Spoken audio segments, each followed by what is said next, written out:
Alors bonjour à toute l'équipe Veltop. Je suis un utilisateur de votre Veltop Expédition depuis 2 ans, il a plus de 2 ans même d'ailleurs. Je voudrais vous faire un retour concernant les rabats, sur les tringles des deux rabats. Alors, moi je fais une critique qui sera peut-être un petit peu utile pour certains utilisateurs voyageurs, qui est basée sur mon expérience.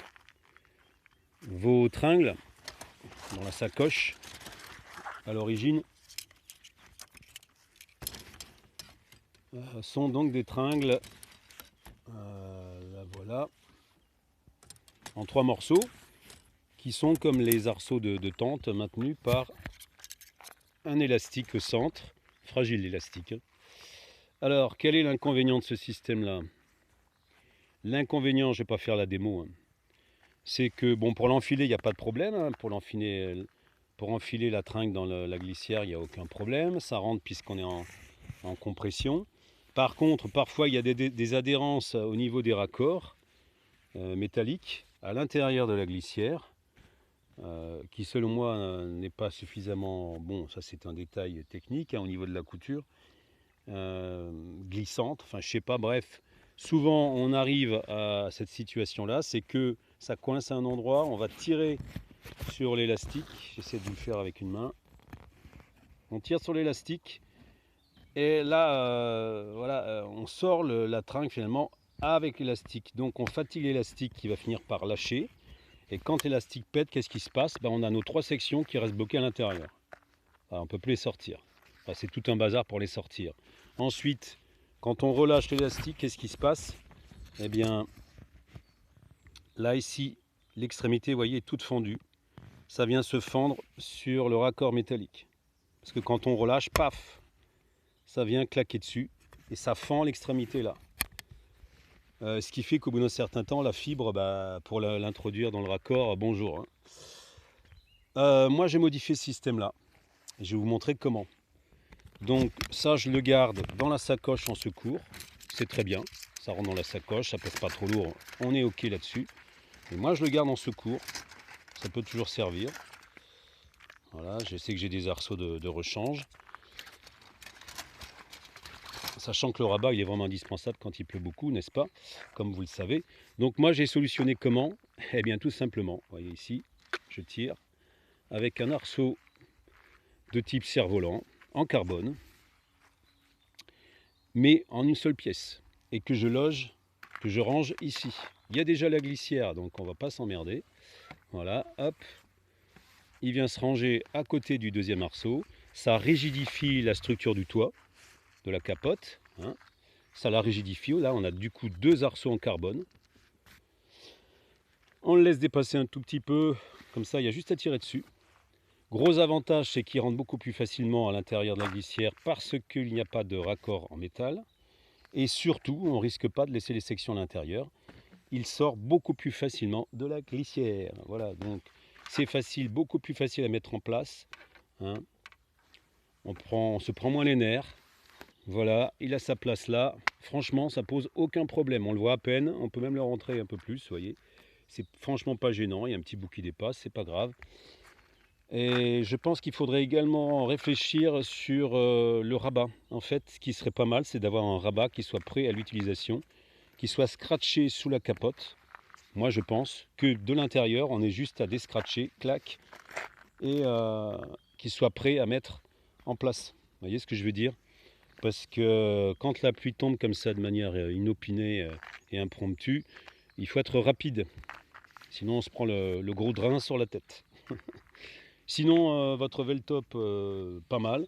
Moi, je laisse la capote en permanence parce que ici, vous proposez sur votre site d'ouvrir le truc. J'ai retiré l'articulation d'ailleurs là. Franchement, ça ne me donnait pas satisfaction.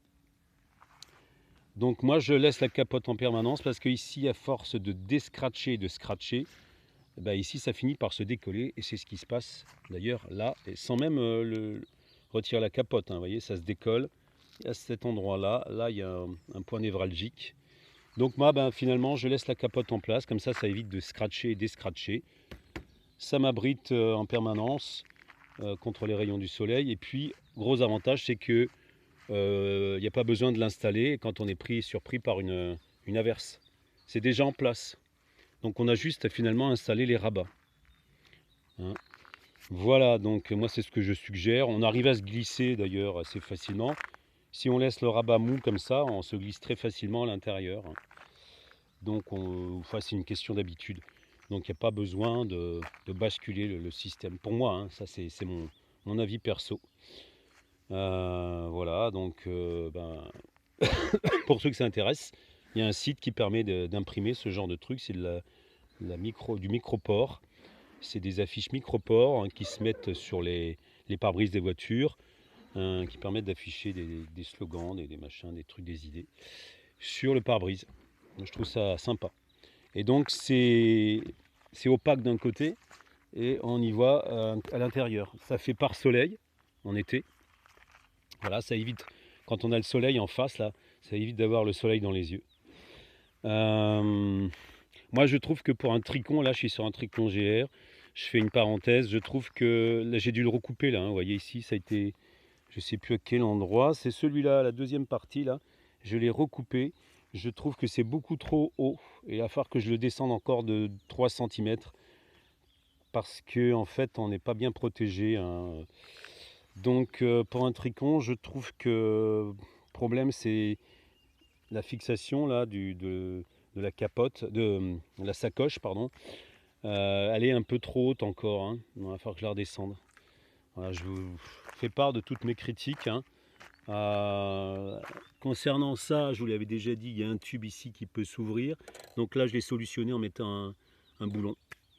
Ça a été rectifié, je vous l'avais déjà dit, il y a un souci à ce niveau-là aussi.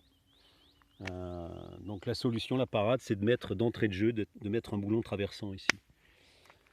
Au niveau de la protection là, amovible, problème c'est qu'elle fait du bruit. Alors j'ai partiellement solutionné en mettant un truc là, voyez.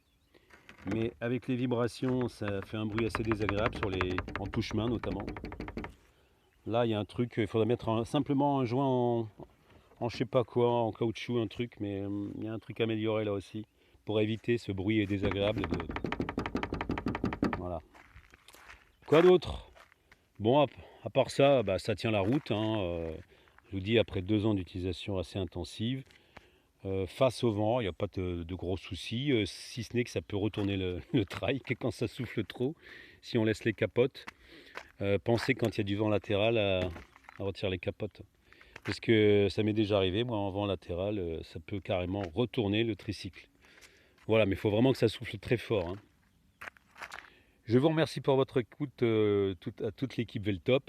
Et voilà, je ne sais pas si ça peut servir à quelqu'un. En tout cas, voilà ce que je pense de votre tringle de rabat.